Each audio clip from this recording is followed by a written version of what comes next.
Të folur mbi ecurinë e protestës dhe aktualitetin, kam të ftuar në një lidhje direkte avokatin e njohur zotin Tartar Bazaj. Avokat, faleminderit shumë për intervistën. Përshëndetje, po më marr. Avokat, si e keni parë protestën dhe besoni që ecuria e protestës do jetë po aq si ka ndodhur deri tani? Shikoj, protesta faktikisht është tepër e sinqertë, domethënë sa rrejt kuptoj unë, shumë e sinqertë. Njerëzit nuk kërkojnë më shumë se sa të drejtat e tyre. Domethënë, është tjetër se si mund të trajtohet, por njerëzit kërkojnë thjesht të drejtat e tyre, të drejtat qytetare, sepse ju e dini shumë mirë që ka 36 vite që ky kom po vuan, po lëngon. Kështu që unë mendoj se protesta është tepër e sinqertë dhe është tjetër që mundet i të baltë, ndoshta mund të ketë persona të inkriminuar dhe të futur nga ngjëtësi të huaja për të deformuar sinqeritetin e protestës, por realisht ajo është tepër korrekte dhe shumë qytetare. Pra, qytetarët kërkojnë një të drejtën e tyre legjitime. Avokat, si e keni parë këto replika që ka bërë zoti Rama ndaj disa protestuesve, e madje le të themi një ndër to ka qenë dhe zoti Goxha, të cilin ai e ka sulmuar duke vënë në dyshim dhe kontributin e tij në luftën UÇK-s.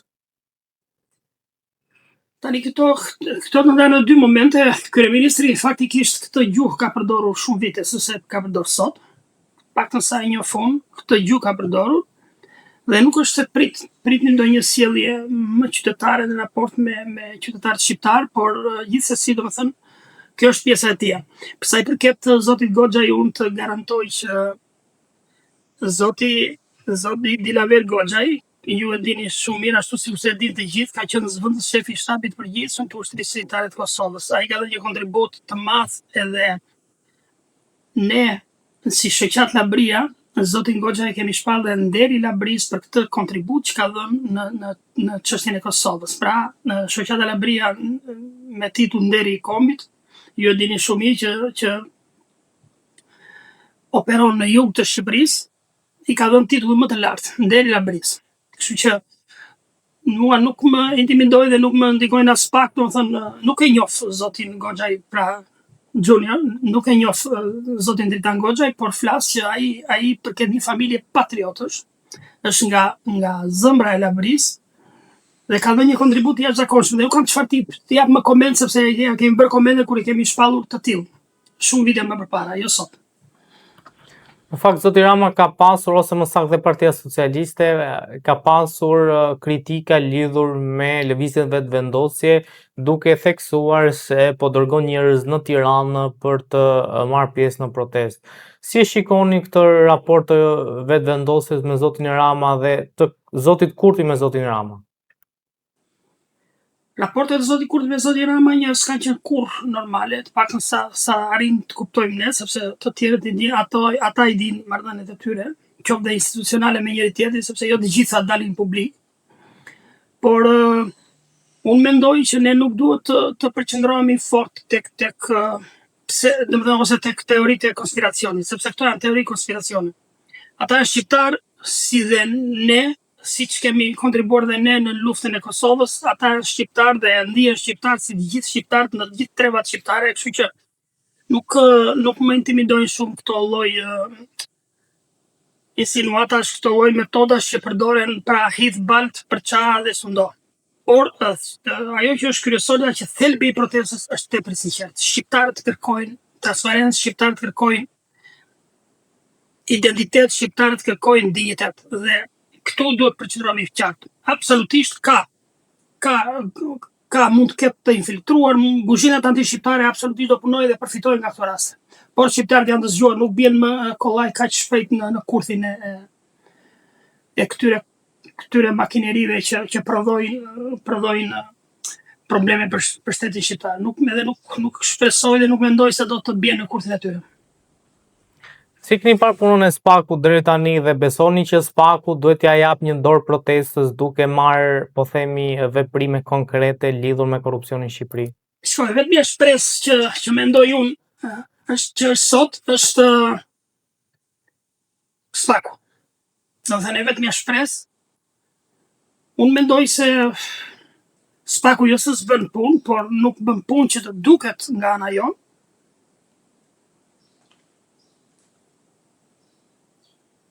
Nuk bën punë që të duket nga ana jonë, por jo se s'bën punë, ajo bën punë. Spaku sot bën punë, por ndoshta donte pak më vendosmëri.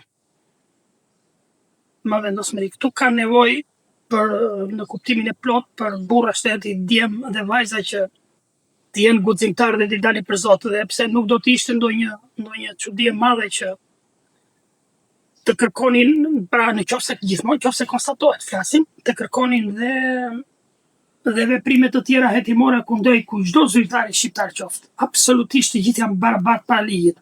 Askush nuk është i mund para ligjit. Kështu që bebteria e Spakut po të ishte pak më vendosur, do të ishte më decisive në këtë moment historik. Zoti Bazaj, besoni se mund të shkojë deri te hetimet ndaj kryeministit nëse ka për vend për tu hetuar, pra ai ka le të themi kapacitetet dhe guximin Spaku për të shkuar deri në nivele të larta, pra deri te niveli më i lartë? Spaku faktikisht e ka treguar vetë që i ka, sepse realisht ke një ish president në burg, ke një ish kryeministër në gjyq, edhe në gjyq të dy thuaj, nuk është më tabu tani që të ecësh, pra mua më duket normalitet, nuk është. Ke një dy zëvendëskryeministra sot në akuzë, kështu që unë mendoj se Spaku e ka të guxim, ndoshta intensiteti i lëvizjes mund të jetë pak më i butë, por gjithsesi domethënë e ka të, sepse prandaj është krijuar ajo strukturë e nderuar, ajo strukturë e posaçme pikërisht për këtë lloj kategori njerëzish, për t'i marrë në akuzë nëse shpërndarojnë apo kanë shkelur ligjet e shtetit, kanë shkelur kushtetutin e tjerë. Kështu që unë mendoj se Spaku i ka ato kapacitete. Besoni që me këtë lloj ritmi të protestës, pra paqësore, mund të arrihet diçka, apo mendoni që duhet ndryshuar strategjinë në protestë dhe protesta të marrë për masa akoma më të mëdha, siç ndodhi në Serbi që pas një viti Vučić ka lajmëruar dhe dorëheqjen. Pra, besoni që duhet të ketë një qasje tjetër të protestës? Unë mendoj se protesta e ka dhënë efektin e vet. Dhe përjedhoj ajo do të ecë, mendoj unë gjithmonë, dhe nuk besoj se do të sfumohet. Ajo e ka dhënë efektin, ka dhënë shumë efekt madje, domethënë nëse do të flasim për veprime, ajo ka dhënë, e ka shkundur, realisht ka shkundur, jo vetëm domethënë qeverinë aktuale, por ka shkundur gjithë politikën shqiptare, e cila për hir të së vërtetës ka luajtur një rol shumë negativ në drejtimin e shtetit shqiptar, madje duke i sjellë pasoja shumë të rënda. Avokat, pse s'kemi një reagim të qartë të ndërkombëtarëve lidhur me protestën? Pra, unë mendoj se ndërkombëtarët janë shumë të kujdesshëm.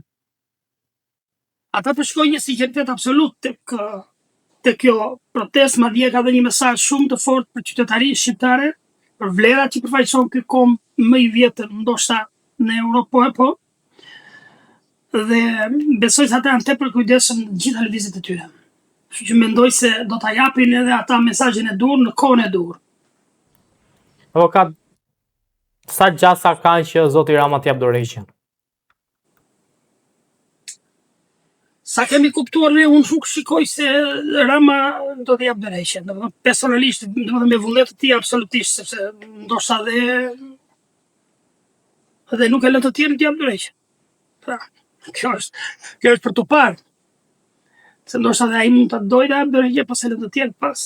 Kështu që nuk e di, domethënë nuk mundet të jap një përcaktim saktë, sepse nuk e di çfarë mendimi ka kryeministri vet.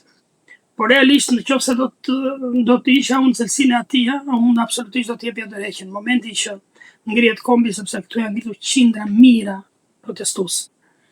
Edhe çfarë kërkojnë vetëm të drejtat e tyre, sepse nuk kërkojnë një të padrejtë. Realisht është abuzuar shumë mbi interesat kombëtare, është abuzuar shumë mbi taksat, është abuzuar shumë me buxhetin e shtetit nga të gjithë politika shqiptare, dhe përrjedhoi një politikan dinjitoz duhet kishte edhe me kohë dorëheqje, jo vetëm ky, po flas për të gjithë politikanët shqiptar duhet i jepin një dorëheqje. Sepse në fund të ditës ka dhe një fund dhe kjo lloj proteste që ka nisur dhe ka marrë fund kjo që një ditë do t'i jepet zgjidhje, absolutisht. Se si do të jetë zgjidhja për sa nuk e di. Avokat, faleminderit shumë për intervistën, ishte kënaqësi. Faleminderit, u mbar.